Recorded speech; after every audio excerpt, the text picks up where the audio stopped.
sexy as a woman? I'm just curious, like, throw out a couple things, and this might just be culturally what we've all kind of accepted, and I think a lot of us in here are starting to kind of cast off the conventional, what that means. But what would you say? What is the prototypical sexy woman? What does she mean? Sensuality. Sensuality, I like that. 36, 24, 36. Yeah. Okay, what else? Confidence. Confident, sure. Nice clothes. Nice clothes. Okay. No clothes. High heels. What kind of high heels? Okay, got him. So kind of in line with the 34, 26. 36, 24, 36, okay. I think it's around that. So a sexy woman's always ready. Yeah. Okay. The fantasy and the maid's costume type. And a maid's costume won't hurt. Yeah. Okay, got it. Okay, cool. So thank you for playing with me and throwing some of these things out there. And something that, something I want to share with you is it's very interesting in a culture like the US where, I mean, yes, we have tons of freedoms, I mean, of course, and I'm so grateful I'm a woman in this country where we can be having this conversation. Well, sex may be selling almost everything, and you know, sexuality and even sexy female symbols might be used to market and sell everything, you know, and on that level there's sex everywhere. In terms of really deep, authentic communication and conversation and education around sexuality, there's not very much of that happening at all. So it's kind of interesting to look at that polarity or you know, paradox. How is that? And if we look at the animal kingdom, well, first of all, what I want to, my you know, hypothesis here is that the whole female form and all the emphasis on wearing the right clothes and doing the right thing and being, you know, externally sexy or whatever that is, that's actually a very masculine mode of expressing sexuality. And that doesn't mean it's good, bad, or anything. And this is where we go to the animal kingdom. Because if you look at the animal kingdom, when it comes to competing sexually and having the bright feathers and all of that, that's actually what all the male animals are doing. I can't say all, but most. Like, even look at peacocks, right? These feathers and this song and this elaborate dance, and it's kind of, and the female peacock is kind of a plain brown, like, she doesn't need to be running around trying to get sexual attention.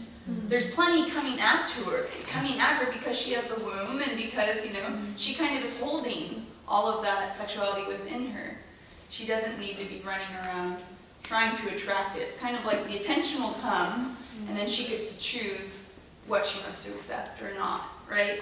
And that's the case in a lot of, if you look at the animal kingdom, it's really the male animals that have to have the flair and have to have the external thing. Big antlers.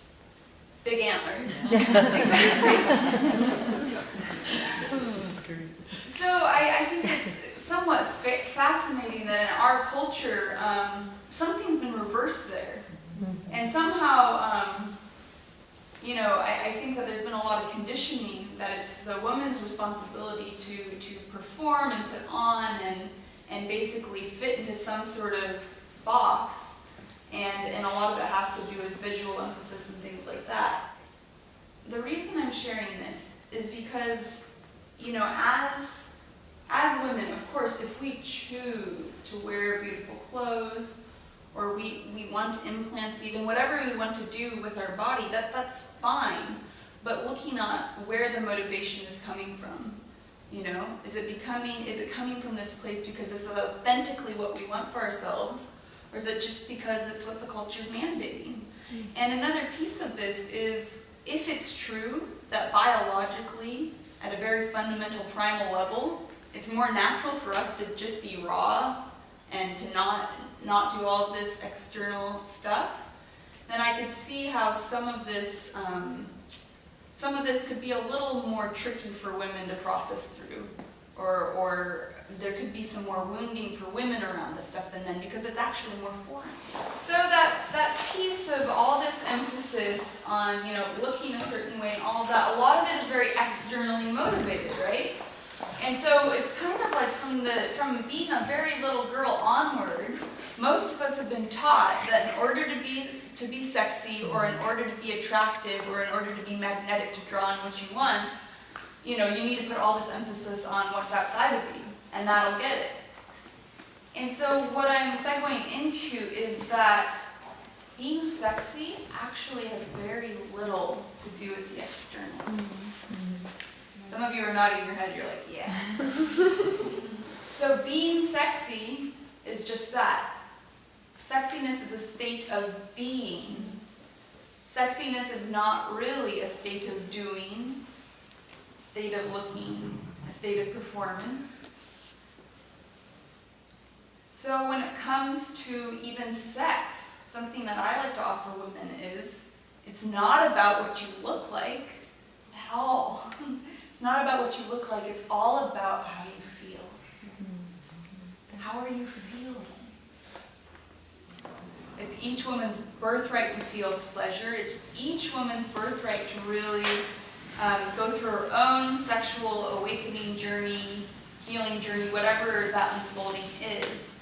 And I'd say this piece of really feeling that self-love, that delight in surrendering and being feminine, really finding a sense of pleasure within your own skin, and also that place of what Lena was mentioning, this place of just your yumminess, how you're feeling, the sense of pleasure, the sense of really enjoying being in your body, the sense of loving yourself, not having that be conditional on anything else. Not having that be conditional on some sort of reflection you're getting from the outside or what's happening in the external. It's kind of like, because once again, things go up, things go down, right? There's always this arc. And, and how well we're getting along with people, that can go up and down, and what's going on in our work can go up and down. Everything can go up and down. But what I'm trying to offer is, as you choose more and more to really believe that sexiness is generated from the inside out, you'll start to build those muscles. And it's not about maintaining a constant sense of feeling sexy at all,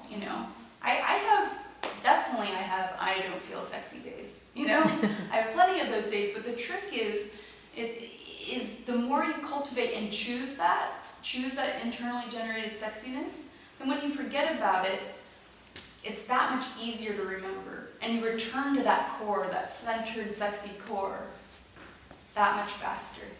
Sexy is a state of being, not a state of doing or looking. Now, this being said, it can be a two-way street, but the reason why I really wanted to emphasize that internal beingness first and foremost in doing those internal practices to tap in is because oftentimes there's a misbalance. There's so much emphasis on the outside.